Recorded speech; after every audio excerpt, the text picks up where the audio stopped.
Hello दोस्तों। अभी हाल ही में सुप्रीम कोर्ट ने 9 सितंबर 2025 को एक आरक्षण से रिलेटेड एक महत्वपूर्ण जजमेंट जो है वो आया है। यूनियन ऑफ इंडिया वर्सेस सजीव रॉय का ये केस है।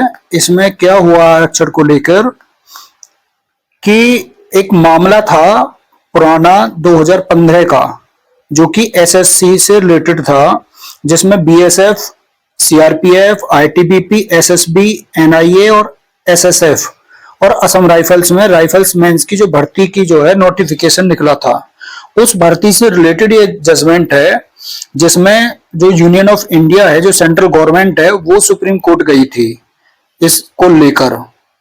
और ये कहाँ का है, ये पूरी इसके बारे में जो है जानकारी जो है वो उस पर बात करते हैं। तो मामला क्या है कि 2015 का ये नोटिफिकेशन था एसएससी का, और इसमें जो एज क्राइटेरिया था वो 18 से 23 वर्ष की जो है एज क्राइटेरिया था, लेकिन जो रिजर्व कैटेगरी है उसको इसमें छूट मिली हुई थी। एससी एसटी ओबीसी को एज में छूट मिलती है नोटिफिकेशन में, कहीं ईडब्ल्यूएस को भी मिलती है। उसके बाद में ओबीसी वर्ग को एज में 3 साल की छूट दी गई थी। तो जो यहाँ पे सजीव रॉय एंड अदर्स जो कैंडिडेट थे, तीन जो यहाँ से प्रतिवादी थे यहाँ पे, तो उन्होंने एज में यहाँ पे छूट ली थी। अब जो कि ये ओबीसी थे, तो आयु सीमा में 3 वर्ष की इन्होंने छूट ली थी। अब एग्जाम हो गया, एग्जाम होने के बाद में इन कैंडिडेट्स को जो है वो डिस्क्वालिफाइड कर दिया गया। डिस्क्वालिफाइड क्यों किया था? क्योंकि जो इनके नंबर थे, वो जो कैटेगरी होती हैं जनरल, ओबीसी, इस तरह से एससी एसटी, तो इसमें उनके ओबीसी कैटेगरी के अंतर्गत जो कट ऑफ लगी थी, मान के चलो यहाँ पे कट ऑफ है 75, और जनरल की हो, आपकी जनरल की जो कट ऑफ थी वो 70, यहाँ पे 70 हो, इस तरह से। तो इनकी जो ओबीसी की कट ऑफ थी वो यहाँ पर ओबीसी के लिए अंतिम चयनित उम्मीदवार से इसके कम नंबर थे। तो जैसे ओबीसी की गई है 75 और जनरल की 70, तो ओबीसी के जो चयनित उम्मीदवार है लास्ट वाला, इससे इनके कम नंबर थे, यानी जैसे मान के चलो 72 हो, 73 हो, इस तरह से। लेकिन उनके नंबर सामान्य वर्ग के अंतिम चयनित उम्मीदवार से ज्यादा थे, यानी इससे ज्यादा थे। उन्होंने आरक्षित वर्ग की रिक्ति में, यानी अनारक्षित वर्ग की, अनारक्षित मतलब जनरल की, तो ये जो 70 पे यहाँ पे जैसे यहाँ पे लगी है इस तरह से, और इनके 72 हो, इस तरह से, तो उन्होंने इस जनरल की रिक्ति में ट्रांसफर यानी माइग्रेट करने की नियुक्ति का दावा किया। यानी इन्होंने चैलेंज किया कि हमारे 72 मार्क्स हैं और हमको जनरल में जो है अपॉइंट किया जाना चाहिए, और इन्होंने त्रिपुरा हाई कोर्ट में रिट पिटीशन फाइल कर दी। लेकिन सेंट्रल गवर्नमेंट ने 1998 का जो मेमोरेंडम था उसका उन्होंने हवाला देते हुए उनकी इस मांग का जो है वो विरोध किया।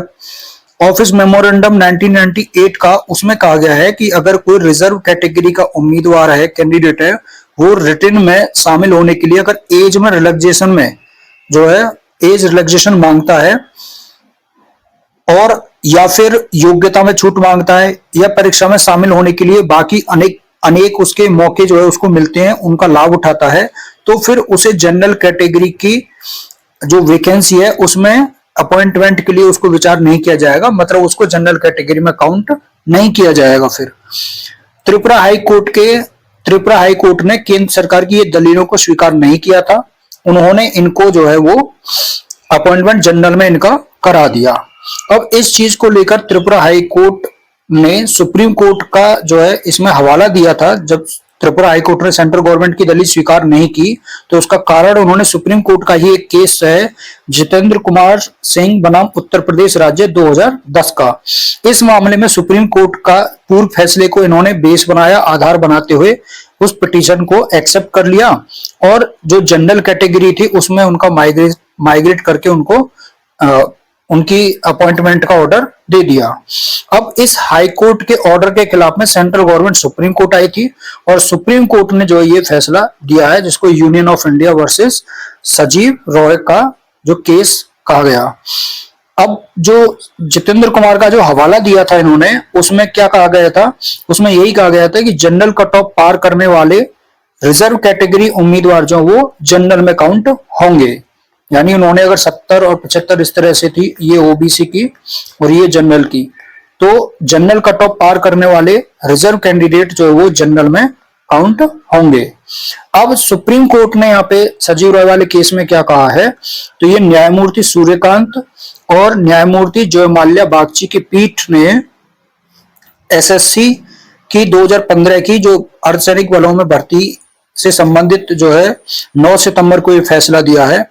उन्होंने कहा है, पीठ ने, आयु सीमा या फीस आदि का लाभ लेकर सामान्य वर्ग के साथ में खुली भर्ती में भाग लेने वाले रिजर्व कैटेगरी के उम्मीदवार के बाद में अनरिजर्व कैटेगरी में अपॉइंटमेंट के लिए ट्रांसफर यानी माइग्रेट होने के बारे में विधिक स्थिति स्पष्ट करते हुए कहा है कि यह हर मामले के फैक्ट पर निर्भर करेगा।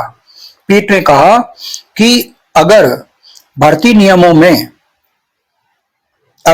नियमों में या रोजगार अधिसूचना में स्पष्ट रूप से मनाही है, तो फिर रिजर्व कैंडिडेट जो है वो जिसने अनरिजर्व कैंडिडेट के अंतिम चयनित उम्मीदवार से ज्यादा अंक हासिल किए हैं, यानी वही वाली कंडीशन, अगर नियमों या रोजगार अधिसूचना में स्पष्ट रूप से मनाही है, यानी अगर यहाँ पे ये मेन है कि अगर नोटिफिकेशन में पहले से लिख के आ रहा है, यानी सरकार अगर नोटिफिकेशन में पहले से ही इसको डिक्लेयर करके चलती है स्पष्ट रूप से कि इस तरह से जनरल रिजर्व कैंडिडेट का जो व्यक्ति है वो जनरल कैटेगरी से जो अगर अधिक नंबर लाता है तो वो जनरल में जो काउंट होगा, तो ये फिर नोटिफिकेशन में अगर है ऐसा लिखा हुआ तब तो ठीक है। लेकिन अगर इस चीज की मनाही है तो फिर उसको जो है माइग्रेट नहीं किया जाएगा। तो यहाँ पे यही कहा कि जो रिजर्व कैंडिडेट का उम्मीदवार जिसने अनरिजर्व कैटेगरी यानी सामान्य कैटेगरी के अंतिम चयनित उम्मीदवार से ज्यादा अंक हासिल किए हैं, सामान्य वर्ग यानी जनरल की रिक्ति में नियुक्ति के लिए ट्रांसफर हो सकता है, यानी उसकी जो नियुक्ति है वो जनरल कैटेगरी में हो सकती है। अगर उसके जैसे यहाँ पे फॉर एग्जांपल ये इस तरह का सिनेरियो है। लेकिन अगर संबंधित भर्ती नियमों में इसकी स्पष्ट रूप से मनाही की गई है और रोक लगाई गई है, तो वह सामान्य पद की रिक्ति में नियुक्ति नहीं पा सकता, यानी बाद में जनरल कैटेगरी के अंतिम उम्मीदवार से ज्यादा अंक पाने पर भी नियुक्ति के लिए सामान्य वर्ग में माइग्रेट नहीं हो सकता। तो यानी यही हो गया कि अगर ओबीसी का कैंडिडेट है, इस तरह की सिनेरियो है और उसने इतने नंबर पाए हैं, तो अपनी कैटेगरी में तो यहाँ पे फाइट नहीं कर सकता, वो इसमें आ सकता है। अब इस बात के लिए अगर नोटिफिकेशन में लिखा हुआ है, और दूसरी चीज यहाँ पे यह है कि वो एज रिलैक्सेशन मांगता है या फिर फीस में, यानी अपने आप को पूरा रिजर्व कैटेगरी यहाँ पे मान के चल रहा है, तो यहाँ पे वो फिर जनरल का लाभ नहीं ले सकता। ये पहले नोटिफिकेशन में देखना पड़ेगा। तो यानी मेन चीज क्या हो गया, नोटिफिकेशन। अब नोटिफिकेशन में जो है सरकार जो है वो नोटिफाई अगर करती है, संस्था जैसे एसएससी हो गया, यूपी ट्रिपल एससी हो गया, यूपीपीएससी या यूपीएससी, कोई भी संस्था है, अगर वो इस तरह का नोटिफिकेशन में लिख देती है तो फिर ये ओबीसी के लिए बहुत बड़ी फाइट हो जाएगी। और जनरल के लिए यहाँ पे जो है वो जनरल का रिजर्वेशन, चूंकि 50% सीटें जो है वो जनरल की होती हैं, 10% रिजर्वेशन किसका हो गया, ओबीसी का, ईडब्ल्यूएस का हो गया। तो अब यहाँ पर जो इस 50% में जो सीटें रहेंगी वो जनरल के लिए हो जाएंगी, अगर उन्होंने नोटिफिकेशन में ऐसा लिख दिया है। तो ये भी एक, क्योंकि ये डबल बेंच का जजमेंट है, तो अभी इस पर भी जैसे ही नोटिफिकेशन में कहीं लिखा जाएगा इस तरह का, तो उसको भी फिर जो है क्या किया जाएगा, चैलेंज किया जाएगा। और फिर हो सकता है कि ये जो कॉन्स्टिट्यूशनल बेंच है फिर इस पर उसके द्वारा जो है फिर बाद में जजमेंट आए। तो फिलहाल की स्थिति ये है, यानी एससी एसटी ओबीसी के लिए ये एक नोटिफिकेशन के द्वारा जो ये निर्धारित किया गया है यहाँ पे इस जजमेंट के द्वारा रिजर्वेशन को। तो इस तरह से अगर देखते हैं तो रिजर्वेशन जो वो संस्था के उसमें द्वारा जो निर्धारित होगा यहाँ पर। इसका मतलब तो ये है कि अगर आप ओबीसी के हो तो आपको फिर सीधा फॉर्म जनरल में ही आप जो है फाइल करें, क्योंकि अगर आपको एज रिलैक्सेशन और फीस में नहीं चाहिए तो फिर आप जनरल में ही फाइट करो फिर। तो ये वाली कंडीशन यहाँ पे बन रही है। तो बाकी देखते हैं, प्रेजेंट सिनेरियो ये हो गया है। बाकी जो है वो देखते हैं कि नेक्स्ट जो जजमेंट इस पे क्या रिव्यू पिटिशन फाइल होती है, क्या होता है। तो ये मामला था। Okay, thank you so much.